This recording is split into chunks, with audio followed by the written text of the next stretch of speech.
Assalamu alaikum. This is Rehmana Ghafoor. Welcome back to my channel. In this video, you will learn about which state is best for Amazon wholesale FBA in USA. And we will also discuss what kind of tax you can file yourself or you have to get paid service from tax consultant. So आपने जब भी अपनी company के लिए state choose करनी है, so kindly इन charges का आपने लाजमी ख्याल रखना है। ठीक है, सो आपको पता होना चाहिए कंपनी फॉर्मेशन चार्जेस क्या हैं। चार्जेस हर स्टेट के डिफरेंट चार्जेस हैं। ठीक है, और हर स्टेट की जाहिर सी बात है टैक्स की जो भी सर्विसेज हैं और जो हमें टैक्स रिटर्न फाइल करना पड़ते हैं वो भी डिफरेंट है। सो अब यहाँ पे मैंने कुछ टैक्सेस के नाम भी लिखे हैं। Sales and use tax, franchise tax LLC, federal tax, income tax, company renewal charges and other annual charges. So जब भी आप अपनी स्टेट चूज करनी है, अगेन मैं काइंडली एक रिक्वेस्ट कर रही हूँ कि आपने इन सारी चीज़ों की कंसल्टेशन किसी इनके एक्सपीरियंस बंदे से करने के बाद ही आपने अपनी स्टेट चूज करनी है। ठीक है, ओके। सो जिस तरह मैंने बताया कि अभी के USA में बहुत ज़्यादा स्टेट्स हैं जिनके लिहाज से हम कंपनी बना के अपने अमेजोन का होलसेल का बिजनेस स्टार्ट कर सकते हैं, लेकिन जो सबसे ज़्यादा रिकमेंडेड हैं डिफरेंट चार्जेस की वजह से, सो नंबर 1 पे टेक्सास है, फ्लोरिडा है, वायोमिंग है। अब ये वाली जो है ये स्टेट्स जो हैं ये रिकमेंडिंग क्यों हैं, सो हम इनको भी डिस्कस कर लेते हैं। ओके, ये देखिए आपके इनकम टैक्स जो है फ्लोरिडा का कितना है 0%, जो कि एनुअली आपने पे करना है।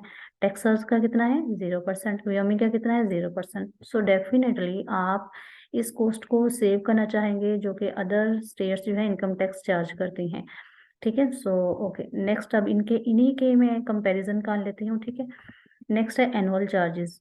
अब जब आपने कंपनी बनाई है किसी एक स्टेट में, सो हर स्टेट के डिफरेंट एनुअल चार्जेस होते हैं। ठीक है, सो टेक्सास को आपका बिल्कुल भी नहीं एनुअल चार्जेस, ना ही आपको अपनी कंपनी रीन्यू करवाना पड़ती है। हर कंट्री में डिफरेंट वेज होते हैं। ठीक है, आपको अपनी कंपनी जो है रीन्यू करवाना पड़ती है, लाइफ टाइम के लिए रीन्यू नहीं होती। लेकिन USA में कुछ स्टेट ऐसी हैं कि वो लाइफ टाइम के लिए रीन्यू नहीं करवानी पड़ती, जस्ट आपको 1 टाइम बनाना पड़ती है। ओके, टेक्सास जो है इसके $0 है, यानी कि आपको रीन्यू नहीं करवाना पड़ेगी। फ्लोरिडा के चार्जेस जो हैं $138 है, वायोमिंग के 60। अब ये गवर्नमेंट के चार्जेस हैं, ये किसी भी सर्विस प्रोवाइडर जो भी टैक्स कंसल्टेंट होगा आपका उसके चार्जेस नहीं है। जब आप उसके पास जाएंगे तो जाहिर सी बात है उसने $50 या $100, ठीक है, उसने अपने भी चार्जेस करने हैं। सो आप ये देख सकते हैं कि अगर आप इनकम टैक्स तो तीनों का 0 है जिस तरह हमने प्रीवियस टेम्पलेट में देखा, लेकिन रिन्यूअल चार्जेस हैं सिर्फ टेक्सास के 0। सो आप कौन से स्टेट चूज करना चाहोगे? ठीक है, ये फैसला मैं आप पे छोड़ती हूँ। ओके, नेक्स्ट है, अब यहाँ पे हम डिस्कस करेंगे कि जब भी हम बिजनेस स्टार्ट करते हैं USA की, अगर मैं स्पेशली बात करूँ, सो आपको कितने किस्म के टैक्स से वास्ता पड़ेगा। सो ये है sales and use tax, franchise tax LLC and federal tax. ठीक है, और sales and use tax, franchise tax, ठीक है, ये कौन सी स्टेट के लिए है? ये स्पेशली टेक्सास स्टेट के लिए आपको चार्ज करना पड़ता है। लेकिन सेल्स एंड यूज टैक्स जो है ये आपको आफ्टर 3 मंथ यानी कि क्वार्टरली आपको चार्ज करना होता है, यानी कि आपने टैक्स रिटर्न जो है आपने फाइल करना होता है। बहुत ईजी है, आप किसी भी टाइम मुझे टैग कर सकते हैं जब भी इस टैक्स को आपने टैक्स रिटर्न इसकी करवानी हो। ठीक है, ये वाला जो है जितने भी कोर्सेज सेलर जो हैं, ठीक है, सारे की सारी जितनी भी कंपनीज हैं वो कोई भी आपको ये वाली चीज़ें नहीं सिखाएगा, हालांकि ये हमारे पास यानी कि हमें पेड कोर्सेज में होनी चाहिए। ठीक है, सो ये सेल्स एंड यूज टैक्स जो है ये $50 होते हैं क्वार्टरली। तो आप ये हिसाब सकते हैं कि सिर्फ और सिर्फ सेल्स एंड यूज टैक्स को फाइल करने के लिए ही आपके 200 चार्जेस ऑलमोस्ट बन जाते हैं सर्विस एजेंट के। या तो आप ये कर सकते हैं कि इतने ज़्यादा टैक्सेशन के मामला हैं कि आप एक एनुअली एक सर्विस एजेंट जो है टैक्स के हवाले से उसको हायर कर लें एनुअली। ठीक है, ये नॉर्मल है और ये चलता भी है। अगर आप बिल्कुल टेंशन फ्री यानी कि वर्क करना चाह रहे हैं होलसेल का, ठीक है, और आपकी कंपनी भी यानी कि सही एक्टिव रहे, आपको कोई पेनल्टी चार्ज ना हो। So okay. और लेकिन अगर आप चाहते हैं कि नहीं ये सेल्स एंड यूज टैक्स ठीक है, आपने सीख लिया है, ये आप खुद कर सकते हैं, बहुत ईजी है, और इसके लिए आपको मंथली क्वार्टरली $50 पे करने की जरूरत नहीं है, आप मुझे टैग कर सकते हैं। अच्छा ओके। नेक्स्ट है फ्रेंचाइज टैक्स LLC। और ये अभी तक मैं भी यानी कि पेड ही इसकी सर्विसेज ले रही हूँ। अब तक ये मुझे नहीं पता चल सका कि इसको हम कैसे फिल आउट करें, अदरवाइज ये सर्विस भी मार्केट में मैं लाजमी फ्री के लिए ले आती। और फेडरल टैक्स जो है ये भी आपको पेड ही सर्विस मिलेगी, ठीक है। ये मैंने आपको बता दिया कि कौन सी पेड है, कौन सी आप खुद कर सकते हैं, और कौन सी के लिए आपके पास कोई सोल्यूशन नहीं है सिवाय कि हायर कर लें किसी को।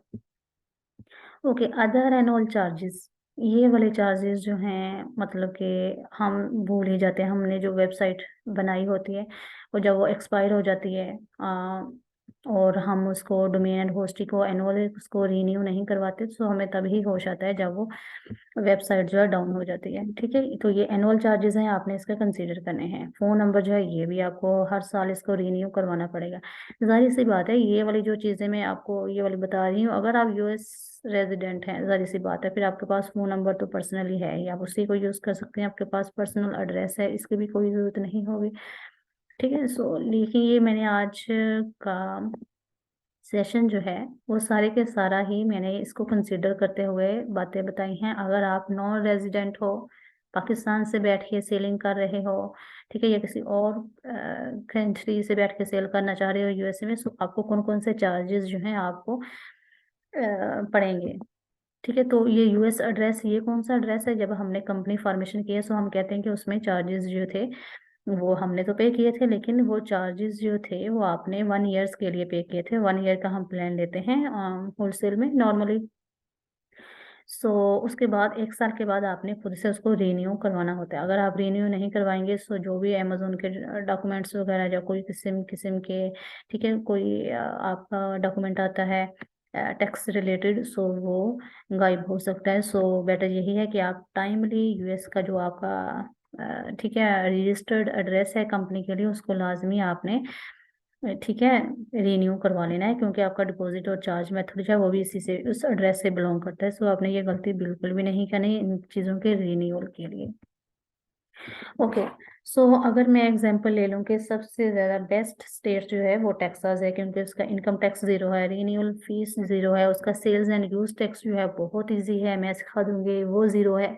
हाँ, फ्रेंचाइज टैक्स है, वो साल का 1 टाइम होगा, तो वो आप उसकी सर्विस ले सकते हैं, ठीक है, ये नॉर्मल है। ओके, आज यहाँ पे हम देखेंगे difference between reseller permit, resale certificate and EIN, ये क्यों रिकॉर्ड है जब भी हम अपनी कंपनी फॉर्मेशन कंप्लीट हो जाती है। सो ये तीनों चीज़ें जो हैं, अगर मैं टेक्सास स्टेट चूज़ करती हूँ तो ये तीनों चीज़ें जो है मेरा सर्विस प्रोवाइडर मुझे प्रोवाइड कर देगा। रीसेल सर्टिफिकेट तो मैं नॉर्मली गूगल से भी डाउनलोड कर सकती हूँ। ओके, सो हम सबसे पहले हम देख लेते हैं कि सेल्स टैक्स परमिट या स्टेट टैक्स ID और रिसेलर परमिट, ठीक है, ये क्या डिफरेंस है, और ये इसके 3 डिफरेंट नाम है, तो स्टूडेंट समटाइम कंफ्यूज हो जाते हैं सेल्स टैक्स परमिट में, रीसेल सर्टिफिकेट में और EIN में। सो आपने गौर से ये देख लेना है, ठीक है। ओके, ये सेल्स टैक्स ID का मतलब है कि स्टेट आपको एक नंबर प्रोवाइड करती है। वो नंबर क्या होगा, वो आपका टैक्स एग्जेम्प्टेड नंबर होगा, कि उसके बिहाफ पे आप परचेजिंग कर सकते हैं ब्रांड मैन्युफैक्चरर से, सो आपको चार्ज नहीं करेगा। अगेन ये वाला जो है, अगर मैं टेक्सास स्टेट की बात करूं तो वो आपको प्रोवाइड करते हैं सेल्स टैक्स परमिट नंबर, ठीक है। सो क्योंकि वहाँ पे टैक्स चार्जेस जो हैं वो ज़ीरो हैं, ठीक है।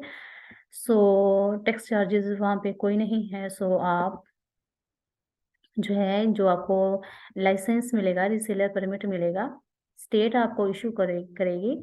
सो आप उसके बिहाफ पे, ठीक है, ये अपने चार्जेस जो हैं, टैक्स चार्जेस जो हैं एग्जेम्प्ट करवा सकते हैं। नेक्स्ट है रीसेल सर्टिफिकेट। अब ये रीसेल सर्टिफिकेट जो होता है ये आप गूगल से डाउनलोड कर सकते हैं टेक्सास स्टेट के लिए। ये ब्लैंक एक पेपर होता है, और मैंने एक वीडियो में आपको सिखाया है how to fill Texas resale certificate. तो आपने वो वीडियो लाजमी देख लेनी है कि किस तरह उसको फिल करना है, और सिंपली आपने, ठीक है, जो भी डेटा आपके पास है कंपनी का वो डेटा फुल फिल करना है, किस तरह आपने सप्लायर की डिटेल ऐड करनी है, और अपनी कंपनी की डिटेल्स ऐड करनी है, ये मैंने वहाँ पे सिखाई है, आप इसको वहाँ पे वो वीडियो देख सकते हैं। वैसे ये होता क्या है, ये एक किस्म का डॉक्यूमेंट होता है जो कि जो कि शो करता है कि ये वाली कंपनी जो है एक लेजिटिमेट रिटेलर कंपनी है जो कि परचेजिंग और बाइंग के लिए बनी है।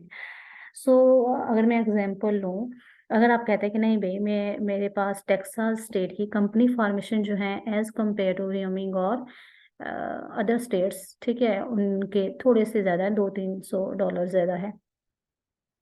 सो समटाइम्स जो है स्टार्टिंग में हमारा बजट थोड़ा सा कम होता है, तो फिर हम अगर ये सोच लें, अगर हम ये सोच लें कि हमने टेक्सास स्टेट के साथ नहीं जाना, हमने किसी और स्टेट के साथ जाना है, सो अदर स्टेट्स जो है मैं आपको बता दूं, ज़्यादा स्टेट्स जो हैं कोई भी आपको सेल्स टैक्स परमिट और रीसेल सर्टिफिकेट ये वाली जो है ना फैसिलिटी प्रोवाइड नहीं करती, या उनके रूल्स में ही नहीं है, ठीक है। ओके, सो ओके, सो मैं बात कर रही थी कि रीसेल सर्टिफिकेट जो है, अगर आपके पास कंपनी रजिस्टर्ड है डेलावेयर में लेकिन आपका ब्रांड अप्रूव हो गया है फ्लोरिडा में, सो फ्लोरिडा वाला ब्रांड जो कहेगा वो कहेगा कि मुझे तो रीसेल सर्टिफिकेट चाहिए, ठीक है। सो लेकिन आपके पास नहीं होगा क्योंकि डेलावेयर जो है वो बिजनेस लाइसेंस इशू करती है, आपको रीसेल सर्टिफिकेट इशू नहीं करती। सो या तो वो कहेगी कि ठीक है मैं आपके साथ ठीक है आपको अकाउंट नहीं दे रहा, या फिर मैं आपको 9 to 15% टैक्स चार्ज करूंगा। सो ये आप पे डिपेंड करता है कि आप 9 to 15% आपके पास इतने ज़्यादा, आपके पास इतने आपके आपके इतने मार्जिन है उस प्रोडक्ट में कि आपने उस प्रोडक्ट के साथ जाना है, क्योंकि सप्लायर जो है फ्लोरिडा का सप्लायर जो है वो डेलावेयर में जब तक आप उसे रीसेल सर्टिफिकेट प्रोवाइड नहीं करोगे वो आपकी प्रोडक्ट्स जो है इन्वेंट्री जो है वो शिप नहीं करेगा। सो ऑलवेज रिकमेंडेड कि आप सेल्स टैक्स परमिट के लिए, रीसेल सर्टिफिकेट के लिए टेक्सास स्टेट बेस्ट है। इनकम टैक्स ज़ीरो है, रिन्यूअल चार्जेस ज़ीरो हैं, every kind of tax return zero है। सो ऑलवेज रिकमेंडिंग कि आप टेक्सास को चूज़ करें, ठीक है। और नेक्स्ट है what is EIN, federal tax ID number, employ ID number. ये क्या होता है, ये जिस तरह हमारा CNIC होता है इस तरह का ये, ठीक है, एक नंबर इशू होता है और सर्टिफिकेट हमें इशू होता है, वो हमें PDF फॉर्म में सर्विस प्रोवाइडर जो है स्टेट से इशू करवा के दे देते हैं, ठीक है। सो आई होप कि आपको पता चल गया है कि आपने स्टेट जो है किस तरह कौन से टैक्सेस को नोट डाउन करते हुए अपने अखराजात को, बजट को कंसीडर करते हुए आपने अपनी स्टेट चूज करनी है, ठीक है। तो ये बहुत इंपॉर्टेंट है। जस्ट भी ये कभी भी ना सोचें कि जिस स्टेट के कम चार्जेस हैं रजिस्टर्ड करवाने के हम उसके साथ चले जाएं, ठीक है। जिस तरह मैंने बताया कि बहुत ज़्यादा स्टेट्स हैं, व्योमिंग स्टेट है, डेलावेयर स्टेट है, या ठीक है अदर स्टेट्स में थोड़े से चार्जेस के साथ, नॉर्मली बहुत कम चार्जेस के साथ बन जाती है। सो लेकिन उसके साथ उन स्टेट के साथ आपको अदर एनुअली इनकम टैक्स इस तरह के चार्जेस भी पड़ेंगे, और आपको इसके अलावा ठीक है ब्रांड अप्रूवल में भी इशू आएगा क्योंकि आप उनके डॉक्यूमेंटेशन पूरी नहीं कर सकोगे। सो lastly again, Texas state is best and happy selling. Choose your state wisely. Thank you so much for your watching.